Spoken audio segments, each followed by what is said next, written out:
বর্ধমান বিশ্ববিদ্যালয় BA second semester minor ইতিহাস আজকে একটি গুরুত্বপূর্ণ প্রশ্ন নিয়ে এসেছি, সঙ্গে উত্তর। পরীক্ষায় পড়বার সম্ভাবনা প্রবল। তোমরা ভিডিওটি স্কিপ না করে পুরো ভিডিওটি দেখো। বিএ মাইনর হিস্ট্রি, বর্ধমান ইউনিভার্সিটির সেকেন্ড সেমিস্টার মাইনর ইতিহাস। তোমরা জানো পরীক্ষা হয়তো পুজোর মুখোমুখি বা পুজোর পরে হওয়ার সম্ভাবনাটাই প্রবল। যেই প্রশ্নগুলি আমি আলোচনা করছি নিয়মিত আমার চ্যানেলে, সেগুলো পরীক্ষায় পড়ার সম্ভাবনা প্রবল। কোশ্চেনটি, রাজপুত শক্তিগুলির পতনের কারণগুলি আলোচনা করো। খুবই গুরুত্বপূর্ণ 5 মার্কসের একটা প্রশ্ন।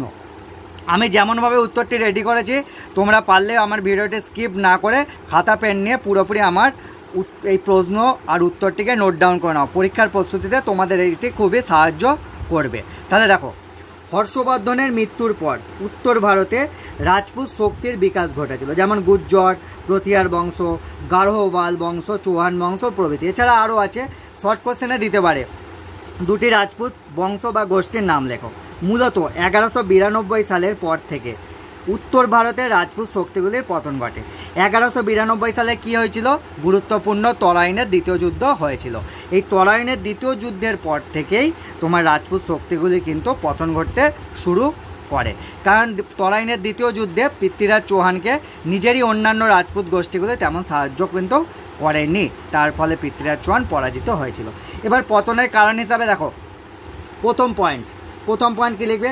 রাজপুতরা জাতিগতভাবে বীর এবং শক্তিশালী হলেও তাদের মধ্যে গোষ্ঠীগত চরিত্র ছিল খুবই গভীর। দেখো, গোষ্ঠীদ্বন্দ্বটা কিন্তু সব ক্ষেত্রেই দেখা যাচ্ছে, ফলে একটি গোষ্ঠী অন্য গোষ্ঠীকে কখনোই মেনে নিতে চাইতো না।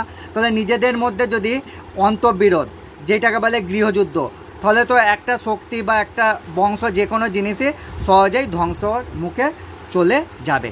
2 নম্বর পয়েন্ট কি? রাজপুত জাতিগুলি প্রায়শই নিজেদের মধ্যে কর্তৃত্ব প্রতিষ্ঠার জন্য যুদ্ধে ব্যস্ত থাকতো। মানে কর্তৃত্ব কি? এই জাতি বলতো আমি বড়, ওই জাতি বলতো আমি বড়। এর ফলে রাজপুত জাতিগুলির শক্তি ক্রমশ ক্ষয় হতে থাকে। 3 নম্বর পয়েন্ট কি আছে?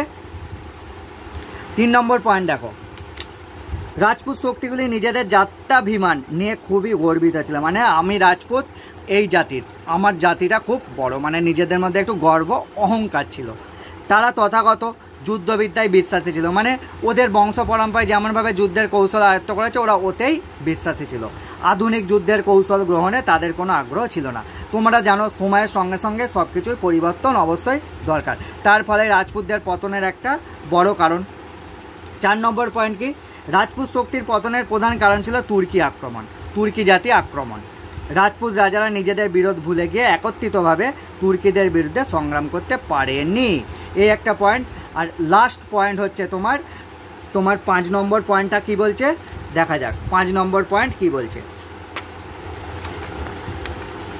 5 নম্বর পয়েন্টটি দেখো,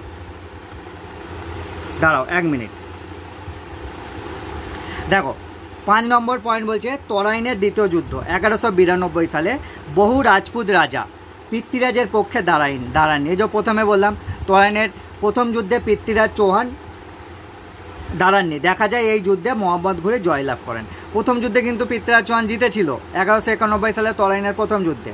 তার ফলে দ্বিতীয় যুদ্ধে পৃথ্বীরাজ চৌহানকে তার নিজের রাজপুতরাই কোনো সাহায্য করেনি, তার ফলে মোহাম্মদ ঘুরে জয়লাভ করেন এবং একের পর এক রাজপুত রাজ্যকে জয় করেন।